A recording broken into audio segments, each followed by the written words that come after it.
I believe I once vomited away a piece of my soul. It was during a time when I would dream the most terrible things.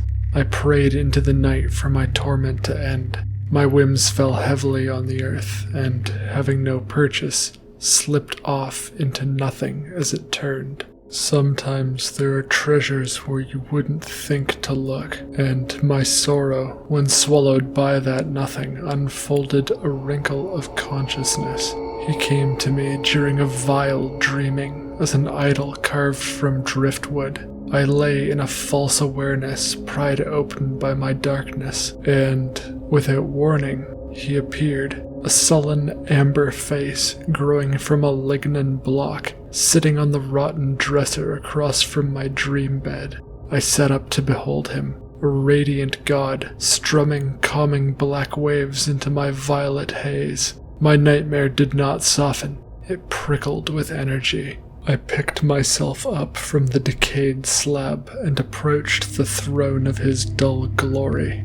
I did not know his name, or what he wanted in return, but the idol vibrated as I neared it, and I knew it offered comfort. The moment I touched it, the idol burst into wood filings. They flew about the room, clacking against each other in a swarm. One filing led, and, forming a line, they flew up my nostril before I found the sense to stop them. I woke up, gasping, retching, gagging and snorting. I could feel a dull ache in my sinuses. They were raw. I couldn't stop blinking. My eyes watered. I got up and looked at myself in the mirror. All appeared to be well, and in the next few moments the vomit reflex waned, and so I went about my day, working from home, sitting at my desk in the living room. The May sun shone in through the big bay windows and lighted my little world. My home was so beautiful in the waking world, so different to its decay in my dreams. The window of my apartment overlooked an alley, a city of wires and air conditioners populated by birds and squirrels. I would watch them on my breaks, interacting and communicating with each other in ways I couldn't understand. The day went by, and a deep night fell. I found rest with trepidation. I carefully unwound my mind and drifted off to sleep. I awoke in the morning, having had no nightmares, and rejoiced, believing that a god had truly answered my prayers. I seized another day of work, bright-eyed, every other moment reaching a new horizon. Stopping to make lunch, I was humming a tune when the sky darkened and the light in the room died. Peering out the window, I saw an angel hovering in the alley. Feathers fluttered down from the entire span of its massive black wings, all four of them seeming to nearly reach the corners of the alley.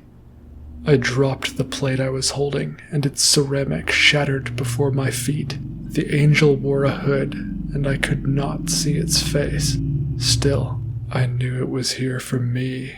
The angel lifted its finger to point at me, and a pain shot through my face like my sinuses had been pulled inside out by fish hooks, as though something was stirring them, growing in size and needing escape. The angel drifted closer to my window, eerily, and I was overcome with dread. I needed to free myself of the idol. I could feel it working in me. I had received no gift. I had received something evil. Reaching my fingers to the back of my throat, I tried to gag, to heave up and out whatever wicked thing I hosted. On hands and knees, I vomited onto my living room carpet. But the need to retch was not born of my stomach. I needed to sneeze it out. The angel drew gradually closer and closer to my window, and I searched for something to help me sneeze. I crawled over to my desk, unfolded a paperclip, and carefully extended it deep into my nasal cavity. I thought I might vomit again, the feeling was so uncomfortable. Scraping the delicate tissue at the back of my sinus, and a series of uncontrolled, violent sneezes began. I sneezed desperately, harder and harder, as the dark angel phased through the glass, and finally the wood shavings emerged.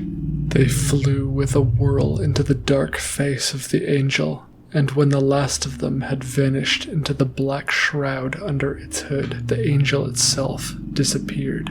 I shuddered, still trying to regain composure, trying to come to terms with the violation the back of my face had experienced. But when that next night came for me, the blessings of the angel had fled.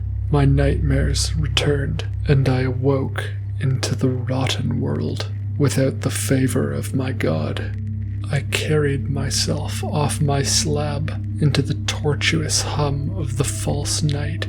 Roaches skittered along the walls, traveling to and from the living room. I turned the corner to see the tail of a serpent slip into the bathroom. A feast was prepared for me, packed with worms and mold.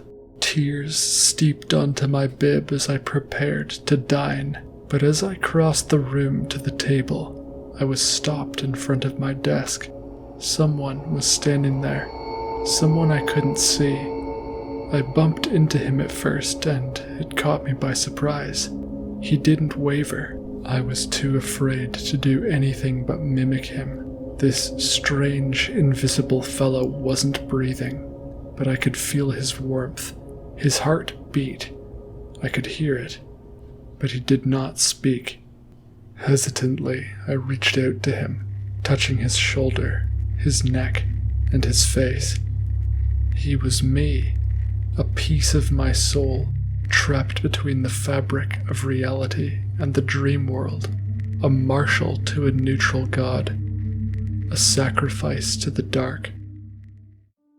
Hey guys, I know that was kind of a weirder one, but I hope you enjoyed it all the same. I wanted to change up the vibe a little bit, seeing as we were talking about a folklore god rather than a folklore monster, and I felt it was appropriate to have a more ethereal feel. This was actually also based on a nightmare I had where I walked into my living room, and it was this rotten version of my living room, and I just walked up and there was somebody invisible standing in front of my desk, just not moving or breathing or saying anything. And that nightmare really messed me up for the rest of the day. But anyway, tune in next Thursday for a brand new original Creepypasta, and tune in on Sunday nights at 9 p.m. Eastern Standard Time for Nightmare Theater, an open book club for nightmares. Until next time, embrace the beautiful dark.